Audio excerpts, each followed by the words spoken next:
আসসালামু আলাইকুম।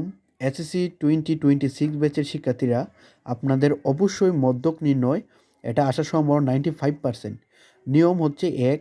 নিয়ম একের মধ্যে বক্স থাকবে, অর্থাৎ এই বক্সের মধ্যে শ্রেণীবিভক্তি দেওয়া থাকবে, গণসংখ্যা দেওয়া থাকবে। এভাবে যদি থাকে তাহলে আমরা কেমনে মদ্যক নির্ণয় করব আমরা এটা দেখাবো পরবর্তী ক্লাসে। অবিন্যস্ত আকারে যদি থাকে, ওই যে 1 কমা বা 20 কমা 30 কমা 50 কমা 54 কমা 67 এরকমভাবে থাকতে পারে, অথবা শ্রেণীব্যক্তি ছাড়াই এখানে দিয়ে থাকতে পারে 50, 50 আছে 5 বার, দেওয়া থাকতে 60, 60 আছে 6 বার, এভাবে থাকতে পারে। তখন কিন্তু শ্রেণীব্যক্তি থাকবে না। সেই নিয়মটা আমরা আগামী ক্লাসে ইনশাল্লাহ করানোর চেষ্টা করব। আজকে আমরা দেখি এই নিয়ম একে শ্রেণীব্যক্তি আর গণসংখ্যা দেওয়া থাকলে কিভাবে আমরা মধ্যক নির্ণয় করব। আপনারা দেখেন, আমাদের বলা হয়েছে যে মধ্যক নির্ণয় করো। মধ্যক নির্ণয়ের জন্য তৈরি করা হলো। মধ্যক নির্ণয়ের জন্য প্রয়োজনীয় সারণী, এটাই কোথায় লিখতে পারেন, বা মধ্যক নির্ণয়ের জন্য সারণী তৈরি করা হলো, এখানে এটা লিখতে পারেন। মধ্যক নির্ণয় করতে কি কি লাগে সেটা আগে আমাদের জানতে হবে। মধ্যক নির্ণয় করতে আমাদের লাগে শ্রেণীব্যক্তি, গণসংখ্যা, ক্রমজিত গণসংখ্যা। আপনারা বলতে পারেন এগুলো কোথায় পাইছেন। দেখেন, আমার শ্রেণীব্যক্তি আর গণসংখ্যা দেওয়া আছে। শ্রেণীব্যক্তি লিখলাম যেভাবে দেওয়া আছে এভাবেই, গণসংখ্যা লিখলাম যেভাবে আছে এভাবেই। আমরা বলতে পারেন কয়টা কোটা লিখবো। এখানে দেখেন, 1টা 2টা 3টে 4টা 5টা 6টা, এটার জন্য একটা 7টা, আর 7টা সর্বনিম্ন, আর 8টা দিলে সমস্যা নাই, 7টা দিতে পারেন, কোনো সমস্যা নাই। 7টা কোটা করবেন। দেখেন এটাও দেওয়া আছে, এটাও দেওয়া আছে, শুধু ক্রমজিত গণসংখ্যাটা দেওয়া থাকবে না, এটা আমাদের বাইর করতে হবে। এটা কেমনে বাইর করব? প্রথমটা যেভাবে আছে এভাবে বসাই দিব, পরবর্তীটা কোনাকুনি যোগ করে এখানে বসাবো। দেখেন 8 আর 2 হলো 10, 10 আর 10 যোগ করলে হয়েছে 20, 20 আর 20 যোগ করলে হয়েছে 40, 16 আর 40 যোগ করলে হয়েছে 56, 4 আর 56 যোগ করলে হয়েছে 60। মানে কোনাকুনি যোগ করে আমরা পরের স্টেপে বসাই দিব। এখানে গণসংখ্যা হচ্ছে 60। তারপর আমরা সারণী তৈরি করার পরে আমরা মধ্যকের সূত্রটা আমরা বসাই দেবো। দেখেন এখানে মধ্যক সূত্রটা আমি লিখছি, আমরা জানি মধ্যক সমান L plus N by two minus F C into H by F M. আসলে আপনাদের এই সূত্রটা মুখস্থ থাকা লাগবে। যদি মুখস্থ না পারেন তাহলে কিন্তু পরীক্ষার হলো গিয়ে একটু পেস্ট লিখে দিবেন। তার জন্য এটা মুখস্থ করবেন এবং পরিচয়টা মুখস্থ করবেন। এল সমান কি, এন বাই টু সমান কি, এফ সি বলতে কি, এইচ বাই এফ এম বলতে কি।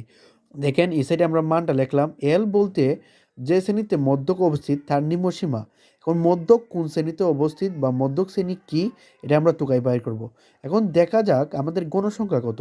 গণসংখ্যা হচ্ছে আমাদের 60। 60কে যদি আমরা 2 দ্বারা ভাগ করি, সেটা হচ্ছে আমাদের মধ্যক শ্রেণী, অর্থাৎ মধ্যক শ্রেণী হচ্ছে আমাদের 30। এখন আমরা ক্রমজিত গণসংখ্যার মধ্যে টুকাবো 30 কোথায় আছে বা কোনটার ভিতরে আছে। দেখেন 2-এর ভিতরে কিন্তু 30 নাই, 20-এর ভিতরে 30 নাই, কিন্তু 40-এর ভিতরেই কিন্তু 30 আছে। তার জন্য আমরা বলে নিতে পারি আমাদের মধ্যক শ্রেণী হচ্ছে এটা, মানে 40, 20, 61 থেকে 70। আমি বলেছিলাম এলটা হচ্ছে যে শ্রেণীতে মধ্যক অবস্থিত তার নিম্নসীমা, অর্থাৎ প্রথম যে মানটা দেওয়া হবে 61 থেকে 70, তার সবচেয়ে ছোটো মানটা এটা হচ্ছে এল এর মান। এখানে লিখলাম এল সমান হচ্ছে 61 আর এন বাই টু সমান হচ্ছে 30। এটা তো দেখলাম কেমন হয়েছে। আমাদের 60 আছে, 60কে 2 দ্বারা ভাগ করে হচ্ছে 30। এফ সি বলতে যে শ্রেণীতে মধ্যক অবস্থিত তার উপরের, মানে পূর্ববর্তী ক্রমিত গণসংখ্যা। দেখেন আমাদের মধ্যক শ্রেণী হচ্ছে 40, এর উপরে মানে পূর্ববর্তী মানে এর আগের ক্রমিত গণসংখ্যা হচ্ছে 20। লিখলাম এফ সি হচ্ছে 20। এস কোথা থেকে পাইলাম? এস পাইলাম হচ্ছে, দেখেন 31 থেকে 40, 41 থেকে 50, 51 থেকে 60, প্রতিটার মধ্যে দেখবেন 10 ব্যবধান, অর্থাৎ শ্রেণীব্যক্তি হচ্ছে 10। এইচ বলতে শ্রেণীব্যক্তি। আর এফ এম কই পাইলাম? যে শ্রেণীতে মধ্যক অবস্থিত তার গণসংখ্যা। যে শ্রেণীতে মধ্যক অবস্থিত, ধরেন আমাদের মধ্যক শ্রেণী হচ্ছে এটা 40, 20, তার 61, 70, তার গণসংখ্যা। যেটা শ্রেণীতে মধ্যক অবস্থিত তার গণসংখ্যা, অথবা এটা অন্যভাবে হিসাব করতে পারেন, যে শ্রেণীতে মধ্যক অবস্থিত তার ক্রমযুক্ত গণসংখ্যা থেকে পূর্ববর্তী শ্রেণীর ক্রমযুক্ত গণসংখ্যা বিয়োগ করলে আমরা পাবো এফ এম। এফ এম সবগুলো মান পাইলাম। এখন শুধু আমরা মান বসাবো। দেখেন এল এর মান পাইছি 61, 61 বসাইলাম, প্লাসের প্লাস, এন বাই টু সমান হচ্ছে 30, বসাইলাম হচ্ছে 30। তারপর হচ্ছে মাইনাসে মাইনাস, এফ সি বলতে 20, বসাইলাম 20, গুণের গুণ, এইচ বলতে হচ্ছে 10, তারপর এফ এম বলতে হচ্ছে 20। এগুলো হচ্ছে আমরা পাইছি, জাস্ট মানটা বসেছি। এখন হচ্ছে আমাদের ক্যালকুলেশন। দেখেন এই যে 61টা বা এল এর মানটা একবার নিচ পর্যন্ত যাবে, কোনো চেঞ্জ হবে না, এ সব সময় একই। আর ওই যে প্লাস, এই প্লাস আমাদের ঠিক থাকবে, একবারে শেষের দিকে আমরা পরিবর্তন করব। আর ওই যে ব্র্যাকেটের ভিতরে কাজ, সব সময় ব্র্যাকেটের ভিতরে কাজটা আগে করবেন। 30 থেকে 20 যাইলে হচ্ছে 10, 10-এর 10, গুণের গুণ, আমার উপরে 10 রয়েছে, নিচে 20টা রয়েছে, এরকম কাজ করি নাই। এখন এখানে আসার পর যে 61 আবার থাকবে প্লাসের প্লাস, আপনি ইচ্ছা করলে নিচে নিচে কাটতে পারেন, উপরে নিচে কাটতে পারেন, অথবা উপরে উপরে গুণ করতে পারেন। তাই আমরা এখানে কাজটা করলাম উপরে উপরে গুণ, 10 আর 10 গুণ করলে হচ্ছে 120, নিচেরটা নিচে রইলো। এখন দেখেন 61 রইলো জায়গা, প্লাসে প্লাস রইলো, কিন্তু 100-এর যদি 20 দ্বারা আমরা ভাগ করি 5 হবে। অথবা এখানে আরেকভাবে কাটাকাটি করতে পারেন, ধরেন এখানে আমার হচ্ছে 10 আছে, 10 দিয়ে যদি আমরা 20টা কাটেন 2 বার যাবে, 2 দিয়ে যদি আবার 10টা কাটেন তাহলে 5 বার যাবে।